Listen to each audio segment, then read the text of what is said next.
Perfect. Hi, everyone. Welcome to today's webinar. My name is Sonia. I'm the Events and Community Manager at Legals, and we are here today for a webinar on new and unconventional ways of tech hiring. So the speakers today are Maulik, CEO and co-founder at CodeMonk, and Barry Matthews, CEO at OpenAssembly.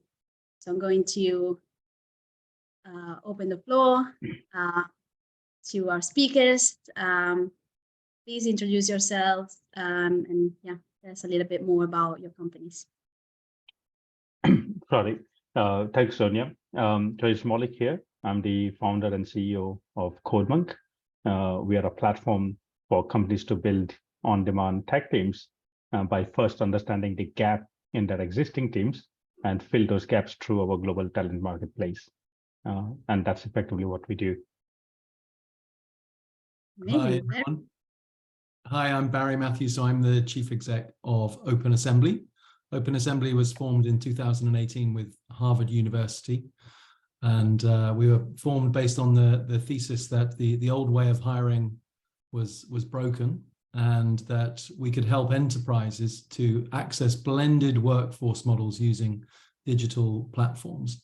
So we help organizations large and small to access the talent that they need. A lot of it is in the tech space, but not all of it, through setting up blended workforce models. So using full-time employees for the skills that are required and lend themselves to full-time employees, and then freelance project-based workers through talent platforms for tasks that lend themselves to that. So we've been doing that for a number of years, working with big organizations and small organizations, helping them to set up the optimum workforce model.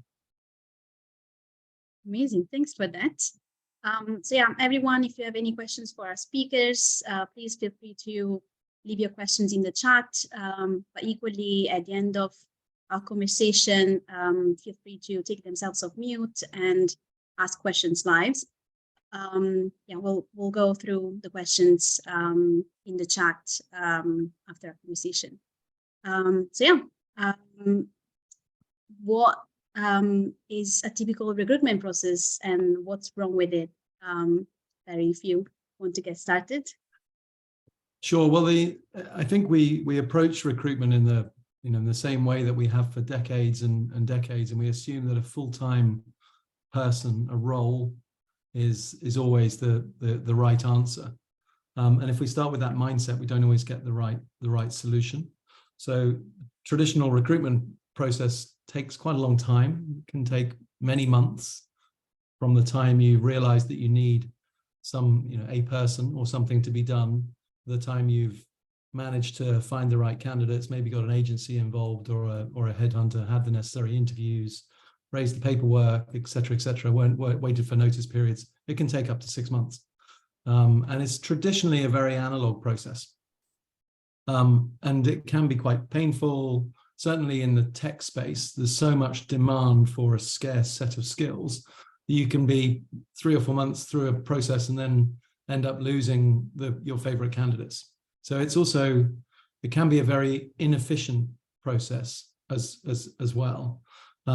It's external talents. It's like a $5 trillion industry. It's just absolutely, huge. And in the tech space, we're trying to hire so many people, yet many, especially big tech companies, have attrition rates in the 20s and 30%. And so just relying on old-fashioned traditional methods of hiring isn't always the right approach. But generally, I'd say it's the traditional approach to hiring hasn't been digitally transformed yet. It's quite a difficult thing to do, but it hasn't been digitally transformed yet. But we're making some progress. But basically, it's a pretty inefficient way of doing business. Yeah, that makes sense. And Maulik, what's your take on this? Oh, I totally agree with Barry. The process, the recruitment is slow, expensive. You don't really know what you're getting at the end. A lot of time, the hiring managers, they come with a lot of biases. They tend to rely on past success but past performance is no indicator of future performance, right? And even when you hire your perfect candidate, you still don't know how that person is going to fit within your existing team and how they're going to perform together as a team. So I think the recruitment process is way outdated. It has not kept up to the industry. Now, of course, there are plenty of new platforms which have come out, and a different way of engagement has come out. I think there are plenty of analytics tools out there as well, but overall the process is largely the same as before. You identify a gap, you create a JD, you reach out to different portals or different agencies, try to fill up a role, do exercise, interview, reference checks, background check, blah, blah, blah, until you get to the person and hope that it's going to work. Yeah. And why is tech recruitment in particular considered complex, and how would you say it's changing? Maulik, you want to carry on? Yeah, in tech, if you think about, my background is product management, so I always try to, lean onto that.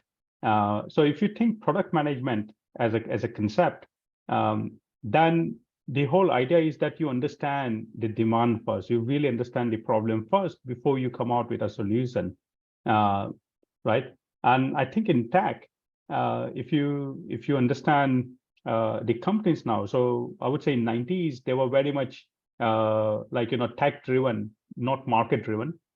But now they're more market driven, as in they try to understand the demand upfront and then go out and build the product. But because the market conditions keeps on changing fairly fast, their product roadmaps and their strategy changes very fast. I think in startup world now, no one really asks for a 5-year business plan. They just say, okay, what is your 12 months plan look like, right? And that's the evidence of that things move so quickly that you don't really know what's going to happen in 6 months or 12 months time. Take, for instance, the recent layoffs happening. A year ago, everyone was hiring like crazy that, hey, there's a lot of demand, we need to hire people left, right, and center. But then they realized, oh, no, the industry has changed very quickly. Now we need to fire people left, right, and center. So, that is what makes things difficult for tech companies. Your requirement changes very fast. Let's say you identify your perfect job description and the candidate that you are trying to recruit for. By the time you recruit that person, that opportunity might have already gone. So that makes things really difficult. You need to be able to move really fast when you're looking for people. And as we already said, that the traditional process is very slow and very inefficient, offline and analog, as Barry said, right? And that makes things really, really difficult for tech companies to keep up. So they never get it right in terms of, what kind of people they want, how many people they want. Yeah, and I think just to add to that, if you're a startup and you've just raised investment, you want to go build your product, you need to move in really quickly. You want to spin up a team in weeks if you possibly can, immediately, ideally. You certainly don't want to wait months. And it's really hard in technology because we have to move so quickly, and because circumstances change. We might try something, we might get to an MVP and realize actually we want to go in different directions, so we need new skills. So we have to be really agile in the tech space, and the traditional recruitment doesn't lend itself to being agile. So that needs to change, as we say. And I think a blended model, where you've got a full-time employed CTO and probably an architect and a head of engineering, or head of product management, those fixed roles that are sort of thinking more about the overview and the strategy. It sort of makes sense to spend time getting exactly the right skills you need for that. But then when you want your front-end development, your back-end development, your customer experience, there are so many other ways to get the skills you need on board rather than just full-time hiring. So you could, of course, outsource to a third party, and you can do that much more quickly than you used to be able to. The days of having a request for information and then a request for proposal and running through procurement processes that last 6 months, they're certainly for many smaller tech companies, they're just not required. So you could spin up a team very quickly. There are loads of different platforms that can help you to do that. Or you can, hire individual experts for projects. You can make sure that your confidentiality is protected, your IP is protected, that your environments are secure, and then you can tap into the skills you need as and when you need them. And we see organizations we work with being able to get really, really good tech skills in hours, certainly in a small number of days rather than in months. So I think there's a real blended approach required. You use full-time for what you need full-time for, and flexible and on demand for what you need on demand skills for. The other thing I'd say is in tech hiring, it's so much more, certainly for me anyway, about productivity and quality of output. It's so much less about, I don't know, academic qualifications or where you went to school or whatever, or even, personality, to be honest. If I want a task done as part of my tech build, and we're in the middle of a tech build now, and I know I've got the best front-end developer, I'm not going to meet him for coffee or go to the pub, and he might be on the other side of the world. And that's great. I'm very happy with that, as long as he's really, really good at developing the code that I need to be developed. So much more about outputs and outcomes and productivity and skill set than it is about personality, to be honest. Yeah. I just want to add something to that. If you think of the traditional employment model, 9 to 5 in office, permanent contract, that's like 18th century model. It was designed back then because you needed people to come together and work together in a synchronous manner on an assembly line. And a lot of taxation, a lot of government policies were designed back then, and they have just maybe improved on it, but not really changed it drastically. But if you compare that with the modern world that we live in, is no longer 9 to 5. People work whenever they want to work.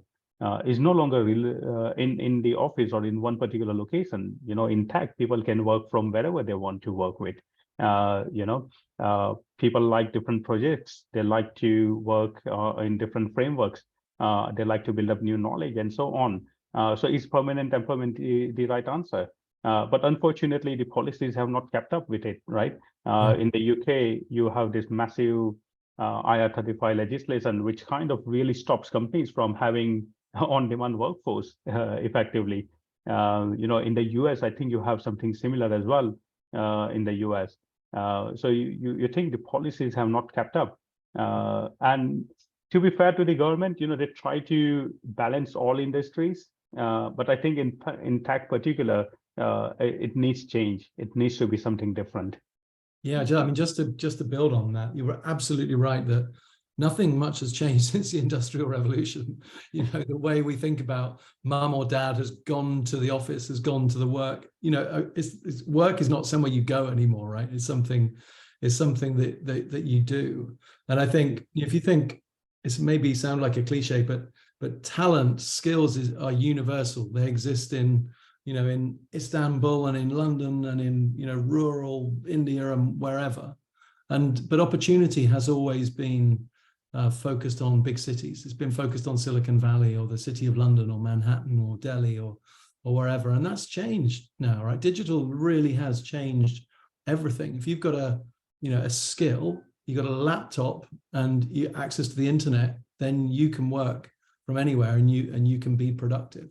And it doesn't have to be your full-time job. This is why we're seeing, certainly in the UK where I'm based, we're seeing people who used to supplement their income by, let's say, working as a waiter or a waitress or in a bar or wherever, are now supplementing their income online using their graphic design skills or their CX skills or their tech software development skills. And that's a good thing in a way, right? They can fit their work around their life without having to fit their life around their work. So I think things are starting to change, but you're absolutely right.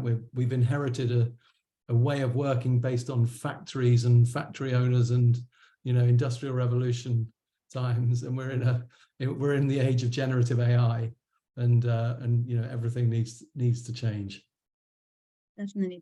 And I was also thinking about what you were saying, Barry, and I keep reading that especially Gen Z is the generation of side hustles.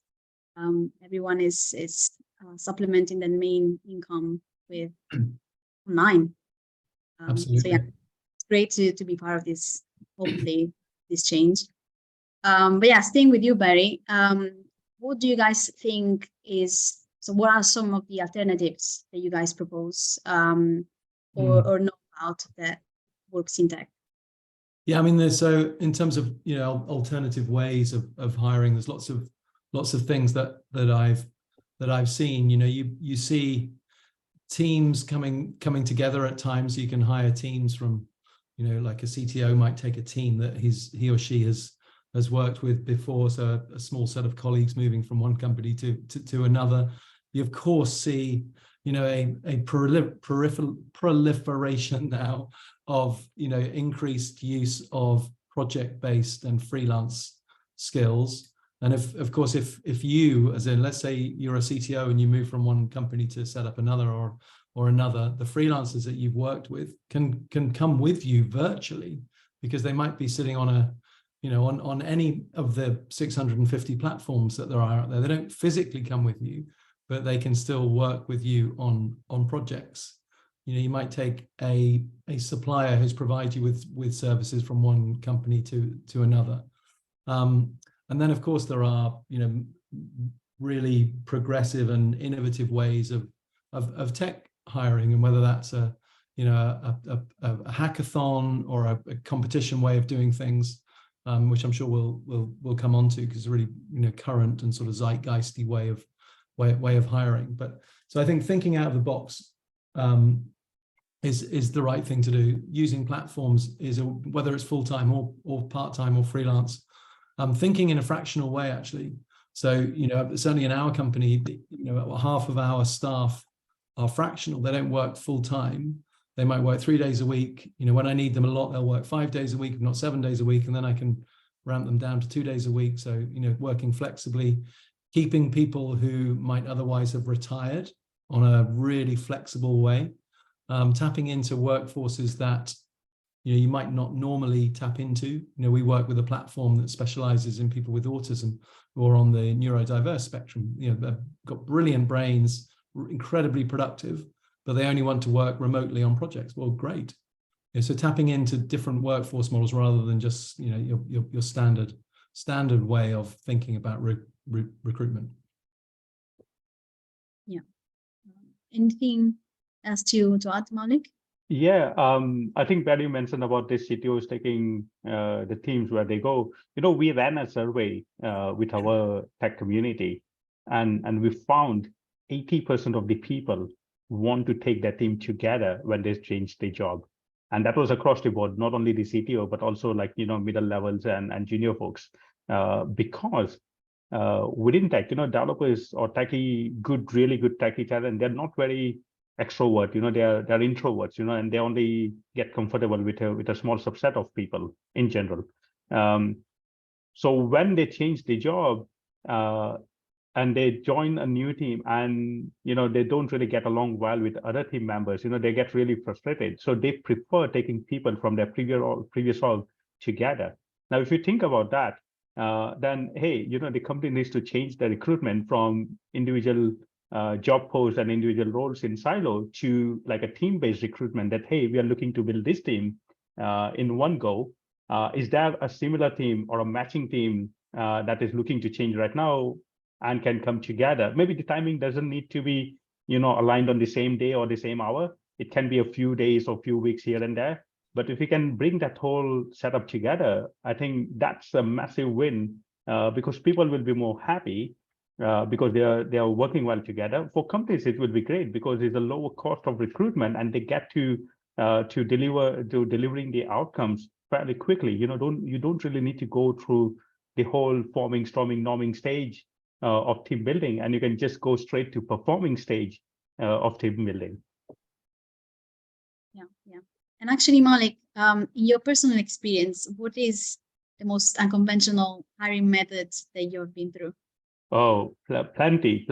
So we hired people. So I always say to my team that, always hire a person based on a relation or a transaction that we both have win-win for, right? When you offer a job salary, you're always negotiating and all. No, we don't do that generally. We just say, okay, we have a role. Who is the best person we can get for this particular role within a budget that we have, right? And once we find the person, then we always try to work around that person. That, okay, what do you want? What salary do you want? What flexibility do you want? Do you want permanent contract, freelance contract? And we try to work around that, basically. Now, okay, we are not perfect at this moment. We are still, a growing startup. So we still have a lot of work to be done here. But that's generally what the attitude we go for. And when we are looking for people, one thing, we never actually do reference check on them. We never ask for references. Second thing we do, some people, few people that we have recruited, we have actually recruited them from different communities. So we wanted to recruit a product manager with a particular community development experience. So we actually went into one of our competitors' community and observed how people were interacting with each other. And then we found a person to eventually join us, for a particular role. So, those are the kind of stuff that we have done in past. Yeah, nice. What were some of your experiences, Barry? I can remember quite a few years ago when I went for an interview, and I was assuming that I would just have a face-to-face normal interview over a desk, and I was invited into a room where the guy said to me, right, here's a case study you need to prepare for, and I want you to write it on the whiteboard and then present it back to these people. You have 45 minutes. And I was thinking, oh God. And I didn't realize that at the time, but when I looked up, I saw the whiteboard was actually already had what looked like the answers written on it, probably from a previous candidate. So I thought to myself, is this a test? Is there a camera here somewhere and they're waiting to see what I do? Is this some sort of clever psychometric test? So I wasn't sure what to do. I spent like 5 minutes thinking, do I take a photograph of it with my phone, or what do I do? Is anyone watching me? So I sort of made a mental note of what it was, because it was the perfect answer, rubbed off the whiteboard, and then tried to recreate it and then presented it. And I got the job. So it wasn't a test. And then I think I've been lucky enough not to have had to go through too many interviews myself, actually, because I've always been quite entrepreneurial. So I've always run my own businesses and then had those businesses acquired. And so I've then had to move to the business that's acquired my business and help to run that business. So we've taken the teams with us each time, or whenever you can. Obviously, sometimes there's duplication and redundancies. And that can be quite difficult. Certainly if you've built your own company, you build up a culture. And then if you're acquired by a much bigger company with a different culture, you inevitably lose some of the familial feel that you had running your own, let's say, much smaller business. It was in my case anyway, went from like 50 people to 5,000 people. It's never going to be the same. But you have to accept that. And I think then from hiring people myself, I nearly always rely on the people that I'm already working with. So your team. So offering bounties basically to bring in people you already know. I mean, I nearly always done that, because if you get personal recommendations from people who are part of your team, that makes a difference. One of my team came to me once, who was an RPA, a robotic process automation developer, and he said that his friend was struggling to get a job. He just graduated. He was working in Kentucky Fried Chicken, but he thought he would be good at development because he'd worked in software. So I said, well, let's give him a go. I'll take him on for 3 months. And if he's good after that, I'll pay him the equivalent he was earning at KFC for 3 months. And if at the end of 3 months he's good, I'll take him on, and whatever, double or treble his salary, give him a proper RPA developer's salary. And if not, he can go back to where he was at KFC. He hasn't lost anything really. And as far as I know, he's still at the company that I was running at the time, and he did incredibly well. So don't worry about where somebody is working. If they've got the right skill set, give people opportunities, I would say. There's one case I want to talk about, actually, about this unconventional thing. I wouldn't recommend this for anyone to do, but I want to talk about it because I think it's not an ethical way of doing it. So I have seen a lot of companies, they create fake vacancies, and as part of the recruitment process, they ask the candidate to do a small case study or a sample exercise. In particular, for UX folks, they ask them to redesign a page or something. And what the companies do, they shortlist a few candidates, ask them to do a case study, design a page or so, and they just collect the responses. And then they don't hire, they just close the vacancy saying, hey, we hired someone internally or something. And they get the results, they get the ideas from these folks for free. So they get the job done without really hiring the people. And I have seen this happening a few times for some of the UX designers I know. And it's not right, it's not good. So it's unconventional to get the job done, but I think it's very unethical to do it this way. And I know quite a few companies do that.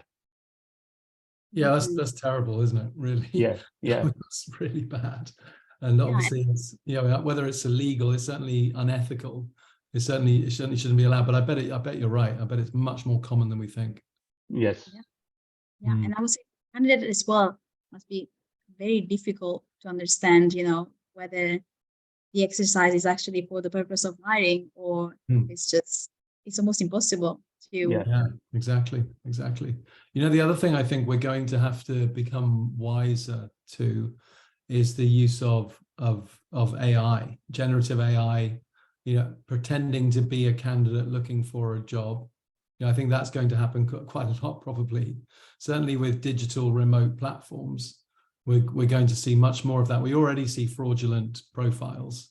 I think we're going to see much more of that. And so being able to guarantee whether somebody is actually a human or not, which may sound crazy at the moment, but a couple of years' time it won't be.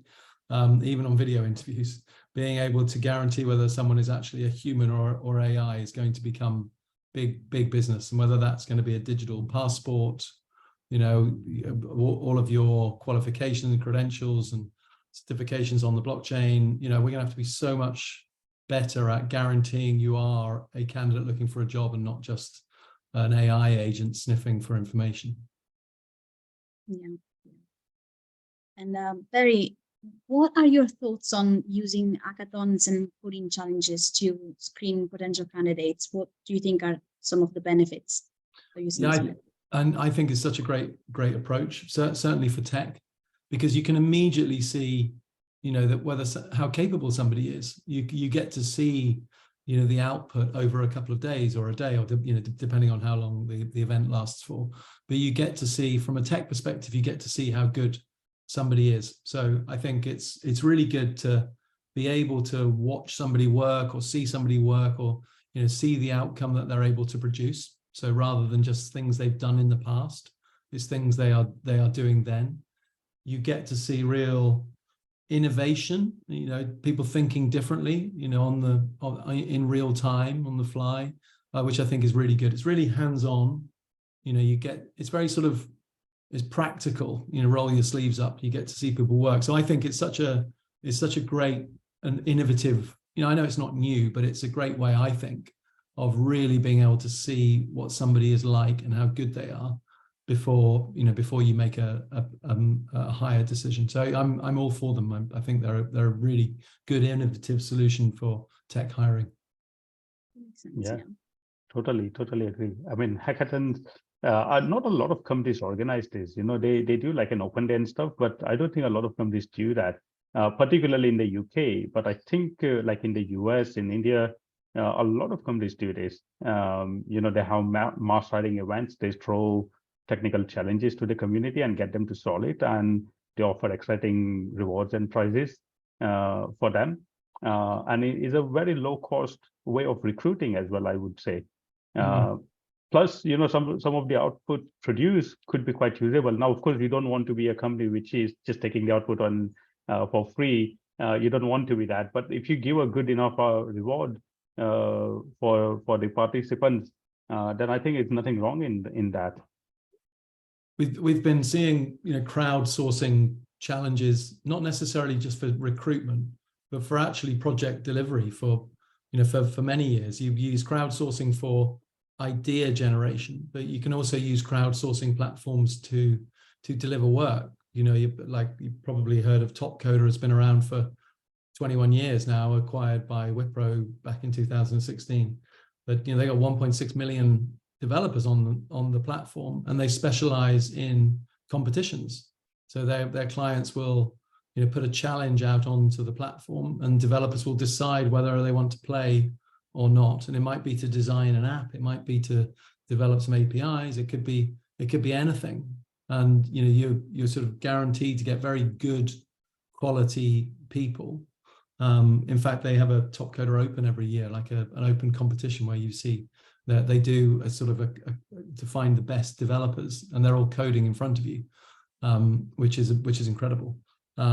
So yeah, it's not just for hiring. You can use crowdsourcing competitive platforms and hackathon models to deliver product as well. Yeah.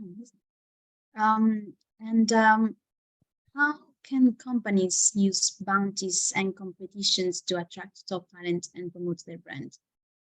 Maulik, do you want to?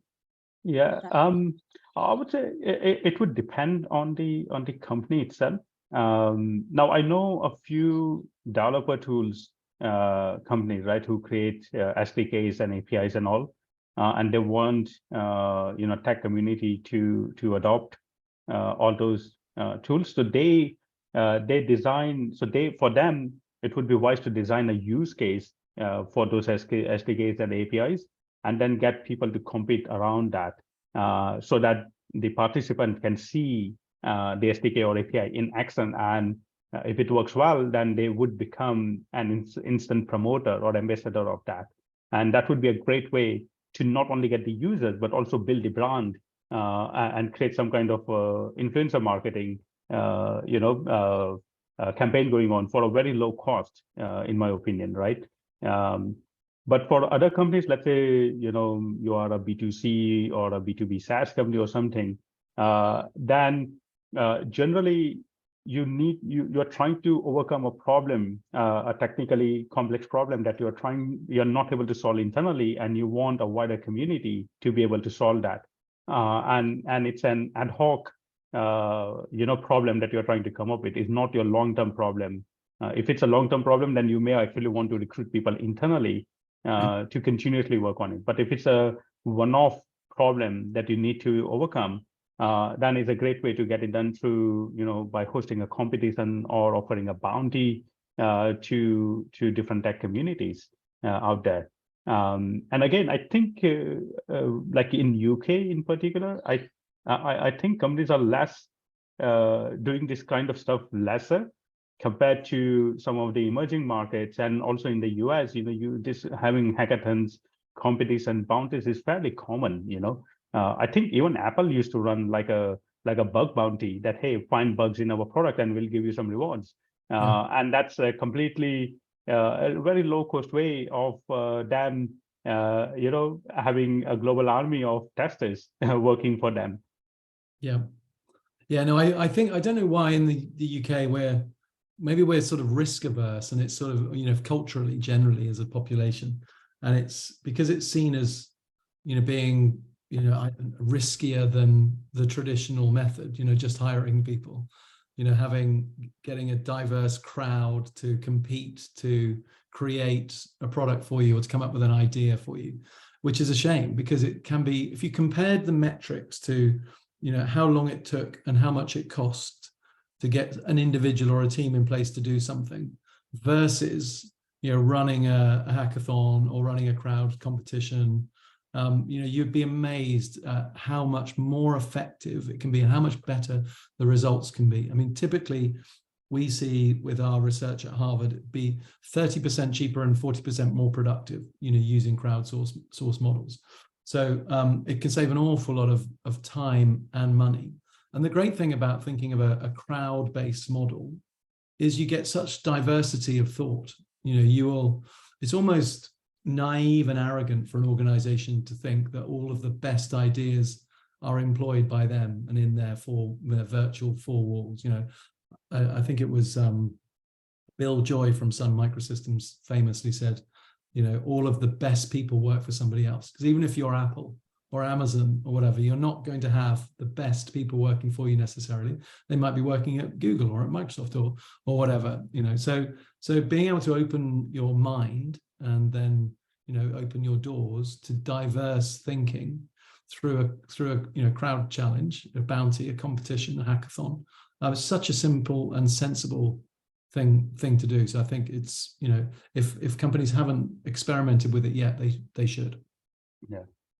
And I think there was, if I'm not mistaken, there was a recent event where someone like a Tesla owner, found a defect in the car, and they posted on Twitter, tagging Elon Musk, "Hey, I found this defect in your car. When can you fix it?" And he actually ended up replying, saying, "Hey, it will be fixed in next 24 hours," and it was actually fixed. So if you think about that,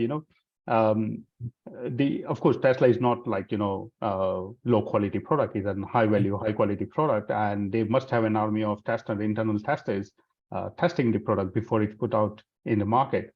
Yeah. But it's impossible for them to simulate every single scenarios that will happen in the real world. So having this kind of bounties or competitions for people to find problems or solve a technical challenge, I think is a good way to not only get your product adoption to the community, but also improving the overall quality of those products for a very low cost. For companies, it does not really cost a lot to do all this. Yeah. There's quite a few platforms out there actually that specialize in testing or in hacking. So you build your site, but then you can effectively enable their population of testers and hackers to try and break it, and and make sure it works. And there's a number of them out there who've got thousands of people around the world who are working for them on a freelance basis, only get paid for what they do, but they're experts in testing or in hacking. And then you are able to test it in a much more diverse way than you would hiring your own testers or hackers to try and break it. So it's having an open mind and looking at different models is definitely to be encouraged. Yeah, sure. And Mary, how do you see tech team hiring evolving in the near future? I think we will, inevitably you will see tech hiring going up and down. I mean, even a year ago, we certainly weren't hearing of any layoffs, and we were still, desperately trying to compete as companies for tech resources the entire time. Some of the companies we work with were hiring, there's big service providers, systems integrators hiring like 45,000 graduates a quarter. It was just crazy times, and that's calmed down a little bit, but that will come again, just inevitably. We're going to see it continue to be an incredibly hot market. We will continue to see high levels of turnover. We'll continue to see prices rising. So if you've got you're a well-skilled, well-trained, well-qualified, productive tech developer, or product manager, or whatever in the tech space, architect, you will continue to be able to demand high prices. So there will be scarcity because more and more companies will need to focus on technology. My family tell me all the time I'm become an AI bore because I just talk about artificial intelligence all the time. But it's going to create so much demand for generative AI skills. So to develop and work with the next waves of AI as they develop. Just think how many applications of ChatGPT or Bard there've been since, I think it was only in November that they first released it. It's just crazy, and it's led to so much development. However, it will also replace a number of roles, but it won't replace as many roles in technology. It will replace roles in back offices, in procurement, in HR, and in finance, and in customer service. Not as many in technology, although of course it will impact that because of it will develop code for you. So I think it's going to continue to be an incredibly hot market. We will see, I think, and it's the world that I inhabit, so I would say this, but I think we will see more and more use of freelancing, project-based, people doing side hustles as well as full-time jobs. And there'll be more and more of that. As a tech resource, you will be able to find work wherever you are in the world if you're qualified and you're good. Companies will have to get used to working in a hybrid way, certainly from enabling developers to work remotely and on a fractional basis. It'll be much more a job won't just be, I've got a job, an employed job as a one-to-one sort of binary relationship. It'll be much more fluid than that. You might work 3 months, take 3 months off, come back and work for another 3 months, and you will be able to, and platforms will enable you to do that. I think in some aspects, it's going to be really good for society and good for people. In others, it's quite frightening for society and for people, because that structure we have of going to work and having a focus and is going to be much more fluid and grey. So I mean, I see it as exciting, but some people may see it as frightening. But it's going to continue to be a hot market that's growing incredibly quickly, and it will be influenced heavily by generative AI. Yeah. What are your predictions, Maulik? I think Barry pretty much covered that. Our thesis at CodeMonk is also same, as in we do think a lot of work will become flexible work. Flexible means like, permanent versus freelance, 9 to 5 versus anytime, in office versus, wherever you want to work. Work with this team versus, okay, work with the team that you are comfortable with. So that's what we think is going to happen. Companies are also on similar dimension, tech companies in particular. They are looking for flexibilities. If you think a lot of tech companies, the big tech companies, they have a lot of contingent workforce now in place. So again, they are, they have a lot of permanent staff, but they also have a lot of on-demand staff. They also work with a lot of big tech consultancies and staffing agencies to provide them with that manpower as and when they need to, and relieve those off. So that is all happening, but I think it will just happen at a much faster pace as we go along. And in particular, from talent's point of view, talents are no longer loyal to an employer. They are just loyal to themselves. They want to do best for their own career and their own lifestyle, right? So they will do jobs that works for them, whatever stage they are in. So I think that's the trend we see. And so, Maulik, in summary, what would you recommend our audience do when it comes to build the product and tech teams? So my experience mainly has been in tech and mainly in product development. So my opinions are largely driven by that. I think product-led tech companies, they need flexibility. They need to be able to scale up and down as and when they need to on demand. So my recommendation always is to have maybe a couple of people internally who can give that continuity to the product roadmap, but then hire for getting your next challenge done, right? And the next challenge could be building an integration or, overcoming a particular customer problem or whatever, right? So hire for that. And once that problem is solved, see if you can retain the talent for something else, great. If not, then it's okay. You can have that fluid, flexible team around you to tap into it as and when you need to, right? And be open with the people you are trying to hire. Be very open-minded. I think expectations is one of the big problem. Hiring managers come with a lot of wrong expectation. They're looking. Everyone is looking for a superstar. Not everyone is a superstar.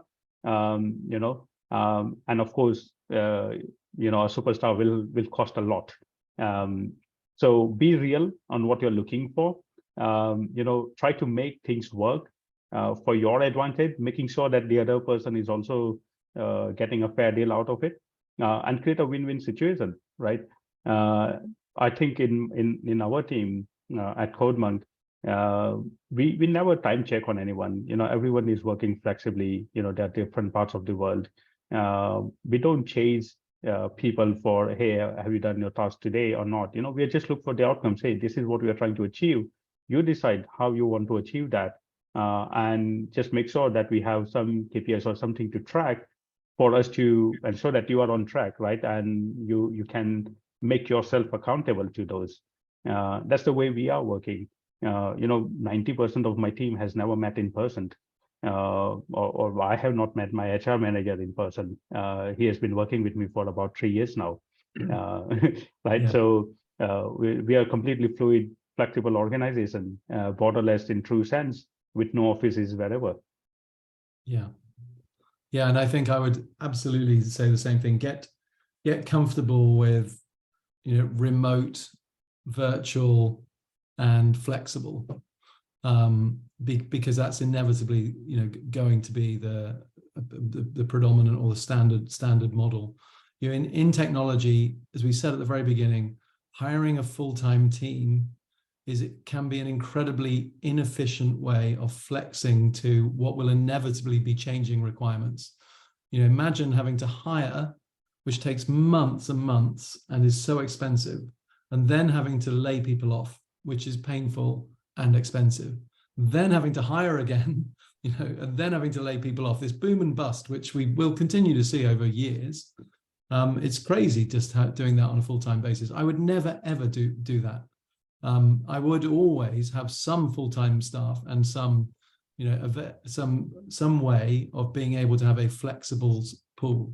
And that might be, an outsource. It might be working with an IBM or an Accenture if I'm, in a big multinational, or it might be working with a flexible talent platform. And so I think be comfortable working in different ways. Think differently and think out of the box. Do think about hackathons and crowdsourcing and how you get in innovation. And get ready for AI. It's the other thing. The other thing that I will have to finish on, because that will change. It changes everything. Changes how you hire, how you get matched with the right skill set that's perfect for what you need, how you measure productivity. We'll see Strava for software developers, basically. We'll see AI developing a load of code, designing products. So get comfortable with it now and start using it if you haven't already, because it's going to be the biggest influence on tech, the tech industry that we've seen since the internet. Amazing. Awesome. Thank you both so much for your time, for your insights. I would love to open the floor now to any questions from our audience. We already have one, but please, everyone, feel free to ask questions in the chat or by taking themselves on mute. So the question that we have now is from someone that joined late and is looking to onboard the new developers. What's the best way to onboard developers so that they can get to understand the tasks involved as well as the culture of the company? I think I can take that. My suggestion would to get rid of the entire onboarding step and design that as part of your hiring process. So if it's like onboarding within the team, why don't you get your team to actually directly work with the new person before you make the hiring decision, right? I think I knew about one company which had like an open day. So they invite the new candidate to come and spend the day with the actual team that they will be working on. And they will pay for that particular day. And then they will make the decision whether to hire that person or not. So, you can actually make that whole onboarding as part of your hiring process. And another onboarding is the technical onboarding, whether the person understands the project or your existing setup or not. So again, you can overcome that by, setting up some kind of, live coding exercise or some kind of technical challenge that you want this person to solve for using your setup. So, if he solves that properly and correctly, and if your team gets an opportunity to spend time with that candidate upfront, then onboarding is already being done, when you make that hiring decision. Yeah, I would say once you've made the hiring decision and you're just onboarding them because you've decided, then be prepared to spend time with them. I always think it's naive to think, developers or anyone actually will get up to speed as quickly as, you might think you spend an hour with them and then let them loose. I think you need to spend significant time with them and give them a buddy to work with that can really support them and coach them over a week or two, because it inevitably takes time to get up to speed. So definitely allow sufficient time. Amazing. I see Katrina's raised her hand. Do you want to ask your question live? Yeah, thanks. So I've got a bit of a question. I'm a startup and I'm pre-revenue, and I started with one, we'll call him an engineer, and the business model has completely changed. I've decided to buy a white label, and so that's going to be pretty much everything done. So for somebody who's put a lot of time and effort, not building the app, but just working with me, now wants 25% of my business. And I don't think that's a good idea. What do you guys think? I don't think it's a very good idea either. You didn't sign anything. No. There's no, then absolutely not. You know, I would say that person wouldn't have a leg to stand on in court if there's nothing signed. You took them on to build something, as we all do, by the way. I have a very similar story, and we spent a lot of money, and then we decided to go down a different route. You know, they have no say on the ownership of the company, stock in the company. There was never any expectation. So unfortunately, you've changed your mind, like every tech startup does. It's just just goes with the territory. And so no, don't give away 25% of your company. Definitely. No. I mean, hopefully this is helpful for everybody, but just their skills are not what I need now. I need a mobile app person. The business is much bigger, and I might need them in a year's time. But honestly speaking, you know, they've put a lot of work in, put some figures together, put some decks, put some effort, but it's still my business, and now they're obsolete. So it's a bit tricky. But just moving on from that, but hopefully this also will be helpful for other people. Do we have to give, now I've possibly found somebody that I think will do we have to give business away? I've got no money, but I've got work to be done. So how do you keep people going, and what should I be giving them, or promise notes? I don't know. And one other final question is, what do you think of venture studios? Okay, I can take that. I used to run venture studios. I can tell you about that. First of all, I would say don't expect people to work for free. You know, as a startup, right? I think there needs to be some, and it's a commercial transaction, right? At the end of the day, if you can't pay them, then offer them some incentive to work for you, you know, to get this particular task done. So what's the incentive when literally I've been out to market looking for money, can't find it, so I've decided just to white label and get going? Yeah, so incentive could be, you know, like, you know, some promissory note that, hey, once I close the funding, I'll give you, you know, some cash disbursement, or I'll give you some equity in the company. And the person has to believe into you. Yes. What's the percentage of equity? It's not an easy answer, right? I mean, it all depends on the value add, the valuation of the company you're trying to go for, and so on, right? And how much critical role they're going to play now and in the future. So I don't think there's a one answer to it. No. But generally, let's say assuming you and one more person, two co-founders coming in, it is expected they will put similar efforts and they'll have similar equity in the business, you know. That is what I would recommend if you're starting right from scratch and someone is coming in to get things moving with you. Also, upfront is a lot more about equity and less about cash, right? Later down the line, it's less about equity and more about cash. So again, try to have that balance. And then you ask about the venture studio. I think there are plenty of venture studios out there. We used to run one called Innovify. Now the model is changed a little bit. But generally, venture studios, they are kind of act as a VC, like a very early stage VC. You know, it costs them money, time and money to actually build their product, right? So they're not going to just do it for free. They need to have some kind of you know, upside when they do decide to work with you. And that upside again could be cash or equity in your company, or a mix of both, depending on what value add they do for you, plus what is the upside or what the end results that they think you will be able to deliver. Yes. Okay. Right? Thank you very much. Thank you. But generally, another rule of thumb, when you're going for your Series A round, your co-founders, your co-founding team needs to have at least 50%. Otherwise, Series A is really difficult to raise. And B, anyone who does not have a vested interest in your long-term journey should be less than 10%, should be in single digit. Right. Good point. Thank you so much. Yeah, thank you. Thanks. Then yeah, there's just a question on the recording, whether it's going to be made available. Yes, it will be made available later today or tomorrow latest. Any other questions before we should? We just have 3 minutes. Yeah, just one last one.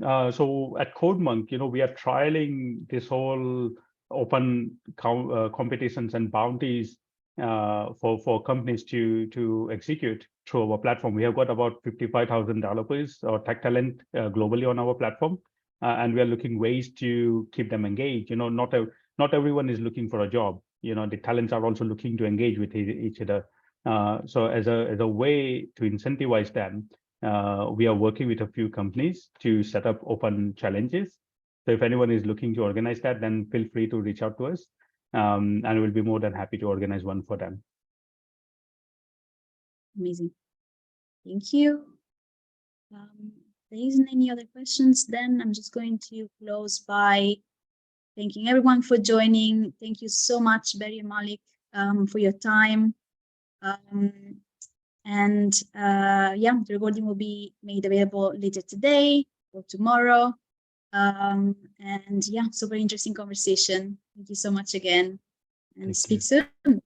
Thank you. Awesome. Thank you, guys. Thank you. Bye.